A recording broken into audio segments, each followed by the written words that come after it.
Selamat siang semuanya, salam sejahtera, Assalamualaikum warahmatullahi wabarakatuh, salam sehat untuk kita semua. Bertemu lagi dengan saya, Cecilia S. Bangun dalam mata kuliah Ekonomi Teknik. Pada sesi 5 ini, kita akan membahas tentang pemilihan alternatif ekonomi. Setelah sebelumnya, di sesi 4, kita telah membahas tentang evaluasi investasi yang menjadi dasar dan akan digunakan dalam perhitungan menentukan alternatif ekonomi yang paling baik. Nah, apa sih sebenarnya pemilihan alternatif itu? Jadi, pemilihan alternatif itu adalah kegiatan untuk menjawab pertanyaan apakah suatu rencana investasi yang akan dilaksanakan sudah merupakan pilihan terbaik, optimal atau belum. Contohnya begini, kalau suatu perusahaan berencana untuk katakanlah melakukan pembelian atau investasi suatu mesin, pasti ada beberapa alternatif mesin yang bisa dipilih, apakah berdasarkan spek, kemudian berdasarkan, umur, dan kemudian berdasarkan juga modal. Nah, ini yang akan kita lihat, kita evaluasi dari beberapa aspek itu mana yang memberikan keuntungan paling optimal, karena teknik industri selalu bicara tentang optimasi. Nah, ada beberapa ketentuan dalam pemilihan alternatif tersebut. Yang pertama, alternatif itu harus bersifat independen, di mana pemilihan atau penolakan satu alternatif tidak mempengaruhi alternatif lain, diterima atau ditolak. Nah, ada juga alternatif yang bersifat mutual eksklusif, artinya pemilihan satu alternatif mengakibatkan penolakan atau penerimaan alternatif lainnya. Dan ada juga yang bersifat kontingen atau kondisional, artinya pemilihan alternatif bergantung pada satu atau lebih alternatif lain yang menjadi prasyarat. Jadi tidak berdiri sendiri. Ya. Nah, apapun kondisi-kondisi yang dihadapi, tujuan akhir dari pemilihan alternatif itu adalah untuk mendapatkan keuntungan ekonomis yang optimal. Jangan lupa ini adalah tujuan utama dari pemilihan alternatif.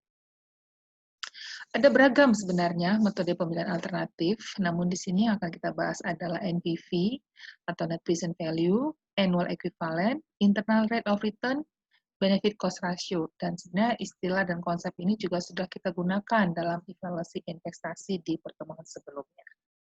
Nah, NPV ini memiliki syarat umur alternatifnya harus sama. Jadi kalau ada dua alternatif yang memiliki umur yang berbeda, Anda harus menyamakannya dulu, ya. Nah, setelah umur masing-masing alternatif sama dilihat dari bagian yang ini, hitunglah NPV dari masing-masing alternatif dengan formula NPV sama dengan ICF. Jadi I itu investment, CF itu cost value, cash flow, dan kemudian FIP itu faktor bunga present. Nah, ini rumusnya juga sudah ada, nanti kita bisa lihat, dan bandingkan NPV masing-masing alternatif. Keputusan, nah ini harus diingat, NPV terbesar merupakan alternatif terbaik. Nah, bagaimana kalau umur masing-masing alternatif itu berbeda? Ada beberapa metode yang bisa dilakukan, yaitu penyamaan unsur dengan angka kelipatan persekutuan terkecil, atau KPK. Nah, kemudian bisa juga dengan metode penyamaan umur dengan umur alternatif terpanjang, itu yang dijadikan basic. Atau metode penyamaan umur dengan satu umur yang ditetapkan, bisa yang terpendek. Tapi prinsipnya adalah semua alternatif harus memiliki umur yang sama. Jangan lupa ya. Nah, untuk persamaan-persamaan yang digunakan, ini persamaan standar yang sudah dibahas juga di evaluasi investasi, tetap sama. NPV sama dengan sigma CF FBP ya. FBP itu faktor bunga present. Nah, perhitungannya dan contoh langkah-langkahnya itu semua ada di modul 5, dibahas karena kalau kita tampilkan di sini akan terlalu panjang ya.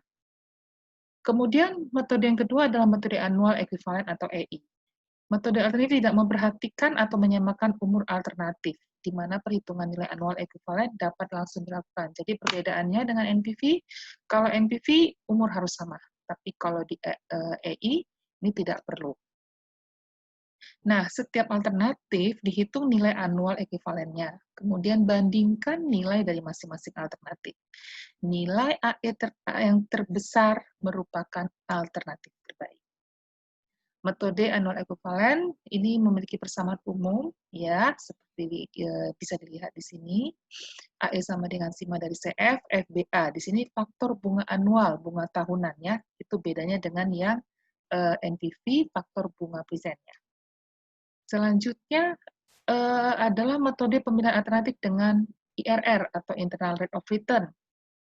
Nilai IRR belum bisa menjelaskan apakah alternatif yang mempunyai IRR terbesar merupakan alternatif terbaik atau sebaliknya. Jadi nanti akan ada perhitungan lanjutan. Jadi tidak hanya semata-mata dari IRR-nya saja.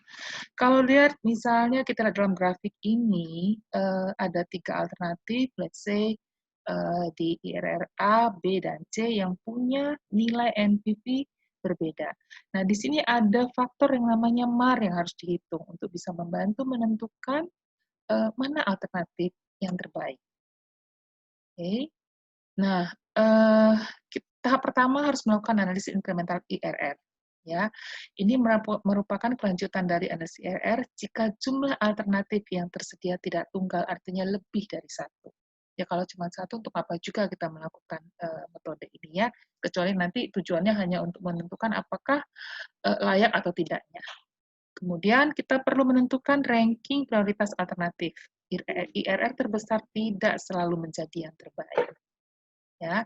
Kemudian bandingkan alternatif yang satu dengan yang lainnya. Nah, di sini ada satu hal yang perlu diperhatikan, ada istilah investasi terkecil, terbaik sementara disebut defender atau bertahan, terbaik berikutnya disebut challenger atau penantang, sedangkan terbaik dari yang diperbandingkan disebut winner atau pemenang. Itu yang akan menjadi pilihan dalam melakukan investasi. Nah, kalau kita gambarkan dalam skema ini, jadi dari antara alternatif 1 dengan 2, ini selalu diuji dulu, kemudian ditentukan dari defender dan challenger ini mana winner-nya. Begitu juga selanjutnya sampai ditemukan winner ini yang nilai yang terbaik. Nah, adapun persamaan yang digunakan bisa dilihat di sini, ya. Ini nanti tinggal diaplikasikan karena di modul itu aplikasinya pengaplikasinya sudah dijelaskan step by step. Jadi pastinya Anda semua bisa mengikutinya dengan baik.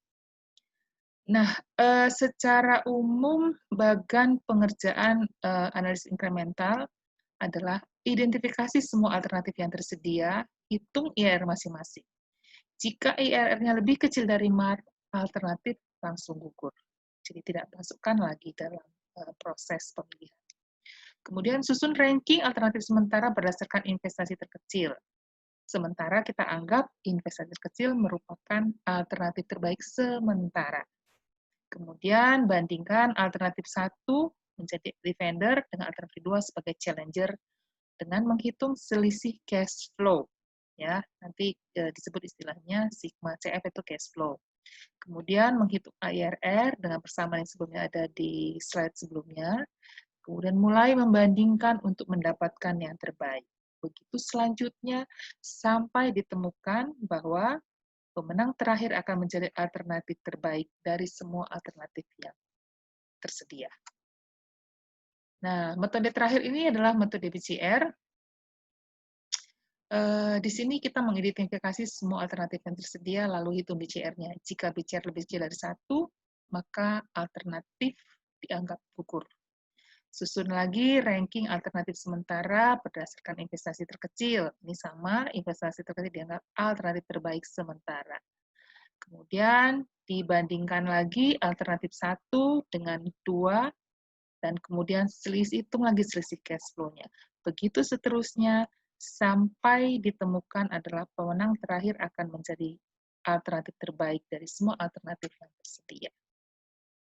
Nah, persamaannya yang digunakan di sini adalah BCR itu PWB per PWC. PWB itu present worth of benefit, kalau PWC present worth of cost. Kalau persamaan di sini semuanya hampir sama. Ya.